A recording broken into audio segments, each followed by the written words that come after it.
সম্মানিত দর্শক ও শ্রোতা, আসসালামু আলাইকুম। আমি আজ পবিত্র কোরআনে বর্ণিত দুইটি বৈজ্ঞানিক তথ্য নিয়ে আলোচনা করব। যে দুটি বৈজ্ঞানিক তথ্য 1400 বছর পূর্বে পবিত্র কোরআনে বর্ণিত হয়েছে।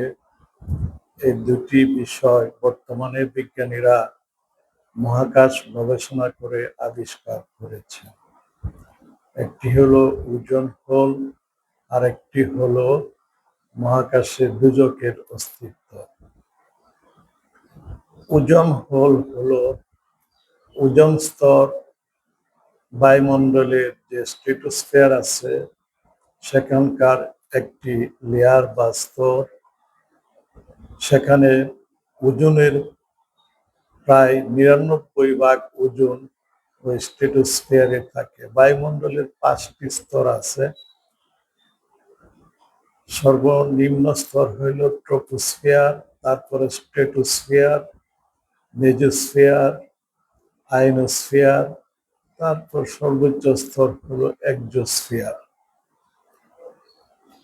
এই স্ট্রেটোস্ফিয়ার পৃথিবীর পৃষ্ঠ থেকে প্রায় 200 কিলোমিটার উপরে অবস্থিত।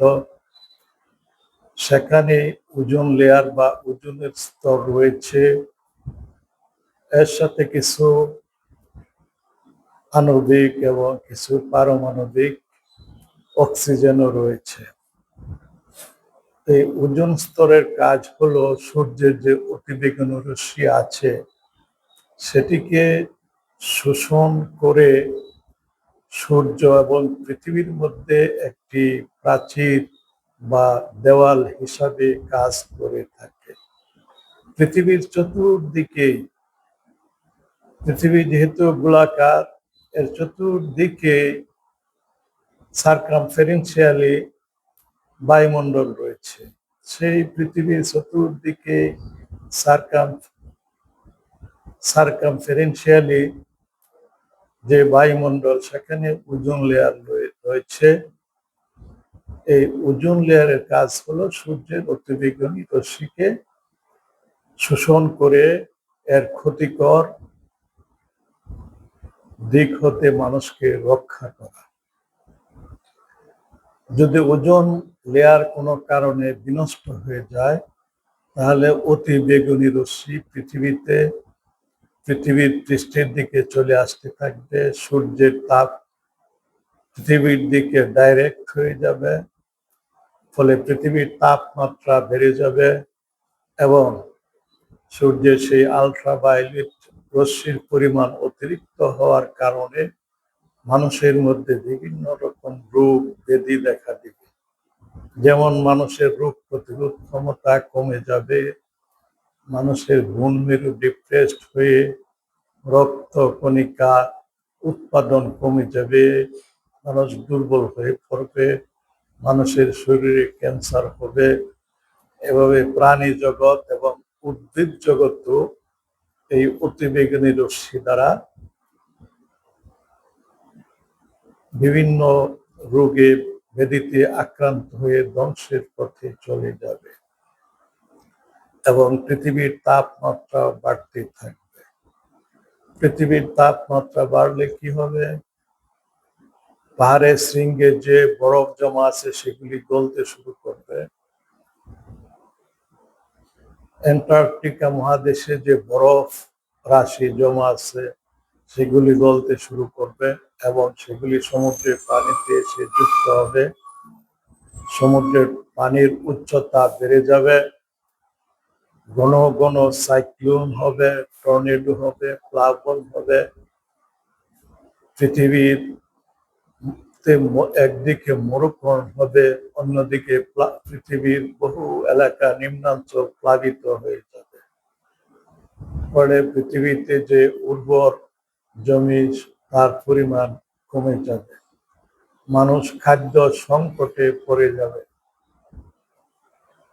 কাজেই বায়ুমণ্ডলের যে ওজোন লেয়ার, এর গুরুত্ব অপরিসীম। পবিত্র কোরআনের একটি আয়াতে এই লেয়ারকে আকাশের একটি ছাদ বলে উল্লেখ করা হয়েছে। ওয়াজআলনা সামাআ সাকফাম মাহফুজা, এবং আকাশকে আমি পৃথিবীবাসীর জন্য একটি সুরক্ষিত ছাদ হিসাবে তৈরি করেছি। এটিকে সাধারণত বায়ুমণ্ডল বা ওজোন লেয়ারকে বোঝানো হয়ে থাকে। কাজে এই ওজোন লেয়ার ধ্বংস হলে পৃথিবীর তাপমাত্রা বাড়বে। কিভাবে ওজোন লেয়ার ধ্বংস হয়? কতগুলি রাসায়নিক পদার্থ পৃথিবীতে তৈরি হচ্ছে যেগুলি আগে তৈরি হতো না। শিল্প বিপ্লবের পর থেকে কার্বন ডাই অক্সাইড উৎপাদন বেড়ে গিয়েছে। সেই কার্বন ডাই অক্সাইডের সঙ্গে যুক্ত হয়েছে এরোসল, এয়ার কন্ডিশন, এসি। এগুলিতে ফ্লোরোকার্বন বা সিএফসি ব্যবহার করা হয়। বিশেষ করে এই সিএফসি ওজোন লেয়ারকে বেশ সবচেয়ে বেশি ক্ষতিগ্রস্ত করে। এই সমস্ত ওজোন ডিপ্লেটিং সাবস্টেন্সের উৎপাদন পৃথিবীতে বেড়ে যাওয়ার কারণে ওজোন লেয়ার ক্ষতিগ্রস্ত হচ্ছে। 1970 সালের দিকে বিজ্ঞানীরা প্রথম এই বিষয়টি লক্ষ্য করলেন যে ওজোন লেয়ারের সঙ্গে এই সমস্ত রাসায়নিক পদার্থের বিক্রিয়ার কারণে ওজনের পরিমাণ কমে যাচ্ছে এবং বায়ুমণ্ডলে অনেক জায়গায় ছিদ্র দেখা দিয়েছে। বিশেষ করে সর্বপ্রথম অ্যান্টার্কটিকা মহাদেশের উপরে বিজ্ঞানীরা ওজোন হোল বা ওজনের মধ্যে ছিদ্র আবিষ্কার করেন। এরপর থেকে এই ওজোন হোল সম্পর্কে, বাতাসের বায়ুমণ্ডলের এই ওজোন লেয়ার সম্পর্কে অনেক গবেষণা হয়েছে। এখন শুধু যে ওজোন অ্যান্টার্কটিকার বায়ুমণ্ডলে ওজোন লেয়ার ধ্বংসপ্রাপ্ত হচ্ছে তাই নয়, পৃথিবীর বহু জায়গাতে এই ধরনের ওজোন হোল পাওয়া গেছে। এর অর্থ হলো যে আমাদের মাথার উপরে যে একটি ছাদ আছে সেই ছাদটি ধ্বংস হতে চলেছে। পবিত্র কোরআনে 1400 বছর পূর্বে এই বিষয়টি কয়েকটি সূরাতে উল্লেখ করা হয়েছে। যেমন পবিত্র কোরআনের সূরা তাকবীর, যেটি আমপারাতে রয়েছে, এটিতে বলা হয়েছে ইযা শামসু কুবিরাত ওয়া ইযান নুজুমু কাদারাত ওয়া ইযাল জিবালু সুয়িরাত ওয়া ইযাল বিহারু সুজ্জিরাত ওয়া ইযাস সামাউ কুশিতাত ওয়া ইযাল জাহিমু সুয়িরাত ওয়া ইযাল জান্নাতু উযলিফাত। যখন সূর্য গুটিয়ে নেওয়া হবে, সূর্য তাপ পৃথিবীতে কমে যাবে, সূর্যের আয়ুষ্কাল বেড়ে গিয়ে সূর্যের বিবর্তনের কারণে সূর্য দ্রুত তার ক্ষমতা হারাবে। নক্ষত্রগুলি একে অপরের সঙ্গে সংঘর্ষে লিপ্ত হবে, অর্থাৎ আমাদের ছায়াপথে একটি বিপর্যয় দেখা দিবে। পর্বতমালা নিশ্চিহ্ন হয়ে যাবে, মহাসাগরগুলো উপচে পড়বে, অর্থাৎ গ্রিন হাউস প্রতিক্রিয়া ও তাপমাত্রা বৃদ্ধির কারণে বরফ গলে যাবে এবং সাগরের পানি পরিমাণ বেড়ে যাবে। আত্মাগুলো তাদের দেহে ফিরে আসবে, অর্থাৎ পুনরুত্থান হবে। হিসাব প্রকাশ করা হবে, আকাশ বায়ুমণ্ডল সরিয়ে ফেলা হবে, অর্থাৎ আকাশ যে আমাদেরকে একটি ছাদ হিসাবে বর্তমানে অবস্থান করছে সেটি ধ্বংস হয়ে যাবে। এবং যখন জাহান্নামের আগুনকে প্রজ্বলিত করা হবে, জান্নাতকে নিকটে আনা হবে, তখন সবাই জানতে পারবে সে কি উপস্থিত করেছে, ভালো অথবা মন্দ। পবিত্র কোরআনের এই সূরাটিতে আমরা স্পষ্ট করে বুঝতে পারি যে কিয়ামতের পূর্বে বায়ুমণ্ডল ধ্বংস হয়ে যাবে। বায়ুমণ্ডল ধ্বংস হলে সূর্যের তাপমাত্রা পৃথিবীর দিকে আসতে থাকবে এবং ওজোন লেয়ার ক্ষয়প্রাপ্ত হয়ে সূর্যের আল্ট্রাভায়োলেট রে বা অতিবেগুনি শস্য অতিরিক্ত পরিমাণে পৃথিবীতে চলে আসবে। আরেকটি সূরাতে বর্ণিত হয়েছে ওয়াইজাস সামাউন ফাতরাত ওয়াইজাল কাওয়াকিবুন তাসারাত ওয়াইজাল বিহারু ফুজ্জিরাত ওয়াইজাল কুবুরু বুসিরাত আলিমাত নাফসুম মা কদ্দামাত ওয়া আখারাত। যখন আকাশ বা বায়ুমণ্ডল বিদীর্ণ হবে, ওজোন স্তর ক্ষয়প্রাপ্ত হবে, যখন তারকারাজি ঝরে পড়বে, আমাদের ছায়াপথে একটি বিপর্যয় দেখা দিবে, মহাসাগরগুলো বিস্ফোরিত হবে এবং যখন কবরসমূহ উন্মোচিত হবে, তখন প্রত্যেক ব্যক্তি জেনে নিবে সে কি কর্ম পাঠিয়েছে আর কি ছেড়ে এসেছে। পবিত্র কোরআনের আরেকটি সূরাতে বর্ণিত হয়েছে ইজাস সামাউন শাক্কাত ওয়া আযনাত লিরাব্বিহা ওয়া হুক্কাত ওয়াইজাল আরদু মুদ্দাত ওয়া আলকাত মা ফিহা ওয়া তাখাল্লাত ওয়া আযনাত লিরাব্বিহা ওয়া হুক্কাত ইয়া আইয়ুহাল ইনসানু ইন্নাকা কাদিহুন ইলা রাব্বিকা কাদহান ফামুলাকীহ। যখন আকাশ বিদীর্ণ হবে, ওজোন স্তর ক্ষয়প্রাপ্ত হবে, আর তার প্রভুর আদেশ, আকাশ বিদীর্ণ হওয়া মানে ওজোন লেয়ার রাপচার হয়ে যাবে, আর তার প্রভুর আদেশ পালন করবে, এটি করণীয়। অর্থাৎ কিয়ামতের পূর্বে এই ঘটনা ঘটবে। আর যখন পৃথিবীকে সম্প্রসারিত করা হবে এবং পৃথিবী তার অভ্যন্তরে যা আছে খনিজ পদার্থ তা বাইরে নিক্ষেপ করবে, ওই শূন্য গর্ভ হবে আর তার প্রভুর আদেশ পালন করবে, এটাই তার করণীয়। অর্থাৎ পৃথিবীর অভ্যন্তরে যে সকল খনিজ পদার্থ রয়েছে, জীবাশ্ম জ্বালানি গ্যাস ইত্যাদি সব বের করে নিয়ে আসা হবে, আর এটাই বাস্তবতা হবে। অর্থাৎ কিয়ামতের পূর্বে এই ঘটনা ঘটবে।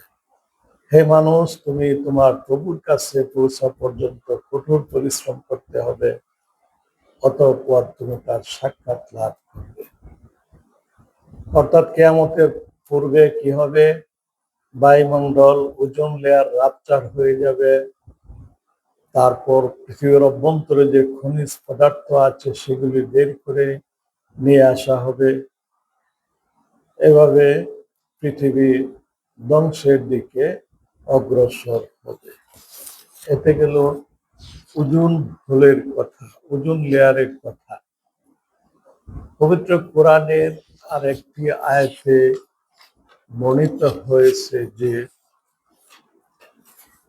একদল বিজ্ঞানীর আবির্ভাব ঘটবে পৃথিবীতে, যারা মহাকাশ নিয়ে গবেষণা করবে, পৃথিবীর সৃষ্টিরাজি নিয়ে গবেষণা করবে, বায়ুমণ্ডল নিয়ে গবেষণা করবে। তারপর তারা সেখানে অগ্নিকুণ্ডের সন্ধান পাবে, যাকে আরবিতে বলা হয় জাহান্নাম, ফার্সিতে বলা হয় দুজক। সেই অগ্নিকুণ্ডের সন্ধান পেয়ে তারা মহান আল্লাহর কাছে সেই অগ্নিকুণ্ড থেকে সুরক্ষার জন্য দোয়া করবে। যে এই অগ্নিকুণ্ড বলতে আমরা দুজককে বুঝে থাকি। 1400 বছর পূর্বে পবিত্র কোরআনে এই আয়াতগুলো নাজিল হয়েছে। যেমন আল্লাহ পাক বলেন, ইন্না ফি খালকিস সামাওয়াতি ওয়াল আরদি ওয়াখতিলাফিল লাইলি ওয়ান নাহারি লাআয়াতিল লিউলিল আলবাব আল্লাযীনা ইয়াযকুরুনাল্লাহা কিয়ামান ওয়া qu'udan ওয়া আলা জুনুবিহিম ওয়া ইয়াতাফাক্কারুনা ফি খালকিস সামাওয়াতি ওয়াল আরদ রব্বানা মা খালাকতা হাযা বাতিলান سبحانك فقنا عذاب النار ربنا إنك من تدخل النار فقد أخزيته وما للظالمين من أنصار ربنا إننا سمعنا مناديا ينادي للإيمان أن آمنوا بربكم فآمنا ربنا فاغفر لنا ذنوبنا وكفر عنا سيئاتنا وتوفنا مع الأبرار ربنا إنك من تدخل النار فقد أخزيته وما للظالمين من أنصار ربنا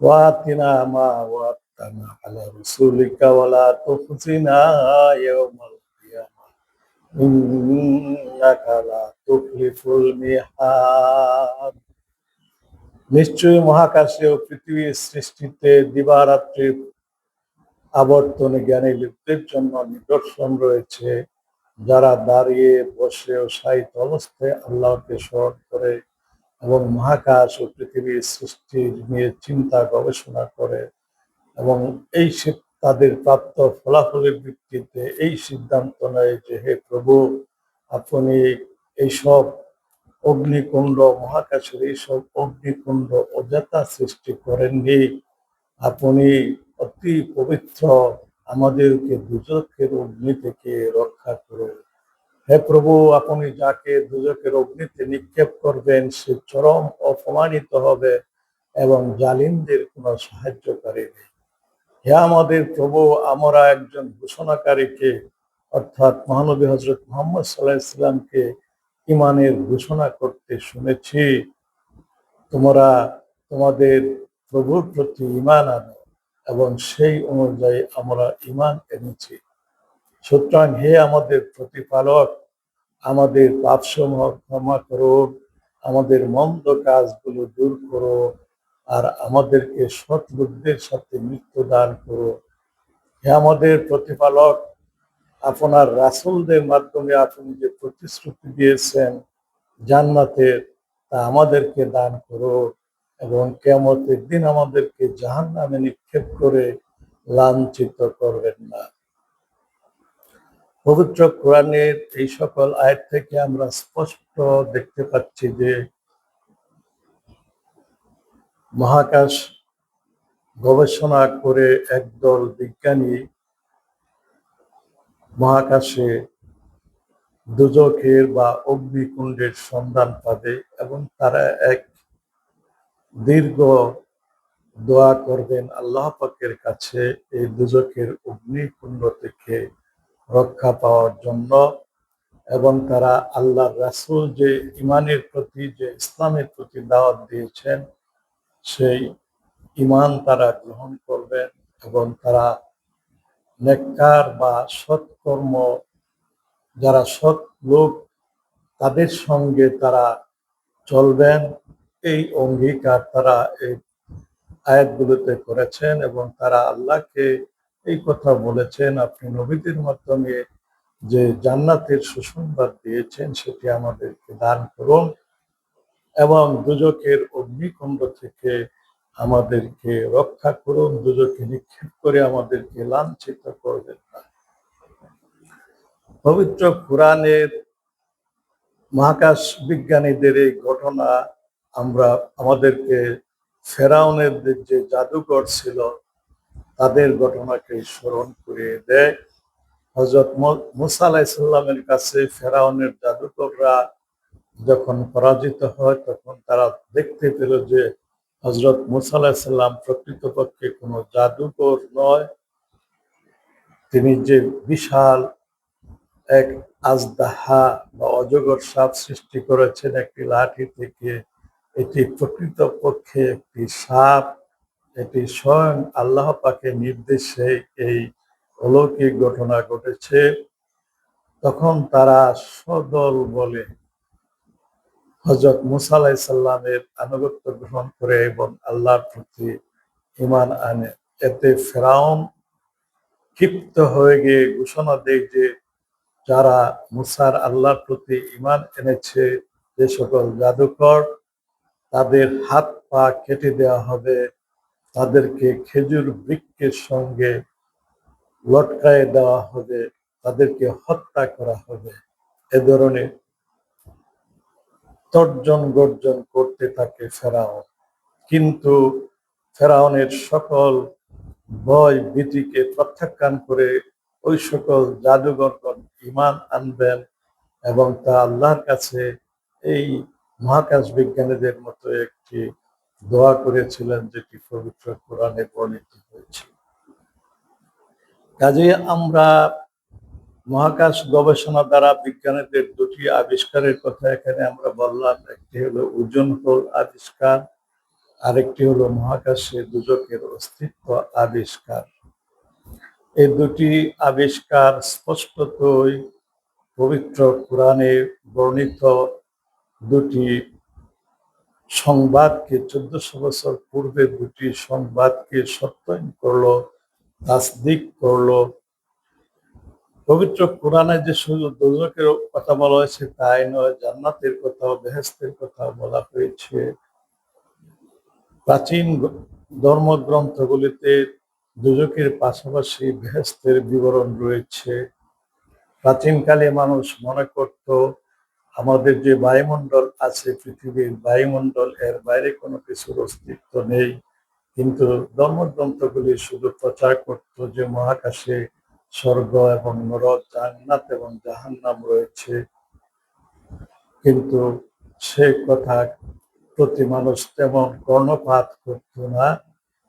কিন্তু 1400 বছর পর 7ম শতাব্দীতে যে বিষয়টি বর্ণিত কোরআনে বর্ণিত হয়েছে, সেই বিষয়টি প্রায় 1400 বছর পর বিজ্ঞানীরা গবেষণা করে আবিষ্কার করেছেন। তাই মহাকাশের যুগে শুধু যে দুজকের অস্তিত্ব রয়েছে তাই নয়, দুজক পারের যে আরেকটি বিশাল জগৎ রয়েছে, সেখানে স্বর্গের, জান্নাতের, বেহেশতের শান্তি কুঞ্জ সমূহ রয়েছে। সেখানে নিশ্চয়ই বুদ্ধিমান প্রাণী রয়েছে এবং সেখানে আল্লাহর আরশ রয়েছে, যেখানে স্বয়ং আল্লাহ সমাসীন রয়েছেন। সেই আরশে সমাসীন থেকে আল্লাহ এই মহাবিশ্বকে পরিচালিত করছেন। এই বিষয়টিকেই বলা হয় দৃষ্টবাদ বা তাসদিক। পরীক্ষা নিরীক্ষা দ্বারা কোনো একটি বিষয়কে সত্যায়ন করা, আবিষ্কার করাকে বলা হয় দৃষ্টবাদ। অদৃষ্টবাদ অন্ধবিশ্বাস, কুসংস্কার বা কাল্পনিক কোনো বিশ্বাসের ভিত্তিতে জীবন জগৎকে ব্যাখ্যা না করে দৃষ্টবাদের ভিত্তিতে জীবন জগৎকে ব্যাখ্যা করা, ওহীকে ব্যাখ্যা করা, এটি পবিত্র কোরআনের আল্লাহ পাকের একটি নির্দেশনা। প্রত্যেক নবী ছিলেন, নবী এবং রাসূল ছিলেন তাসদিককারী, যে জন্য তাদেরকে বলা হয়তো সিদ্দিক। সিদ্দিক শব্দের অর্থ হলো দৃষ্টবাদী। সমস্ত নবী রাসূলই ছিলেন দৃষ্টবাদী, তারা অদৃষ্টবাদী ছিলেন না, অন্ধবিশ্বাসী ছিলেন না। তাদের কাছে যে ওহী আসতো, ফেরেশতা আসতো, সেগুলি তারা পরীক্ষা নিরীক্ষা এবং গবেষণা দ্বারা সত্য বলে প্রমাণ করতেন, সেগুলির বাস্তবতা প্রতিপাদন করতেন, তারপর সেগুলো তারা মানুষের কাছে প্রচার করতেন। ঠিক এমনই দুটি সংবাদ হইল আকাশে ওজন হল এবং দুজক এবং বেহেশত আবিষ্কার। এই আবিষ্কারগুলি নিঃসন্দেহে একথা আমাদেরকে স্মরণ করে দিচ্ছে যে এগুলি কিয়ামতের পূর্বে এই আবিষ্কারগুলি ঘটবে এবং এই আবিষ্কারের ফলে পৃথিবীর জ্ঞানী ব্যক্তিরা ইসলাম ধর্ম গ্রহণ করবেন, ঈমান আনয়ন করবেন। তারা সবাই দৃষ্টবাদে দীক্ষিত হবেন, তাসদিক করবেন। অন্ধবিশ্বাস, কুসংস্কার, অদৃষ্টবাদ, কল্পনা, এগুলিকে তারা পরিত্যাগ করবেন আর এই দৃষ্টবাদী জীবন ব্যবস্থায় হলো ইসলাম ধর্ম। বর্তমানে পৃথিবীর অধিকাংশ মানুষ সেকুলার জীবন ব্যবস্থায় বিশ্বাসী, যার ভিত্তি হলো শুধু যুক্তি এবং বিজ্ঞান। তারা ওহীকে অস্বীকার করে, কিন্তু একমাত্র ইসলামে ওহীকে যুক্তি দ্বারা সত্যায়ন করা হয়, প্রমাণ করা হয়, তারপর সেগুলির উপর আমল করা হয়। এজন্য ইসলাম একটি দৃষ্টবাদী জীবন ব্যবস্থা। কাজে মানব জাতিকে দুজকের অগ্নি থেকে মুক্তির একমাত্র পথ হলো এই তাসদিক করে, এই বিষয়টি তাসদিক করে দৃষ্টবাদী জীবন ব্যবস্থা ইসলাম এবং ইসলামী শরিয়ার উপর চলা। এছাড়া মানুষের মুক্তির আর কোনো পথ আছে বলে আমি মনে করি না। আসসালামু আলাইকুম রহমতুল্লাহ।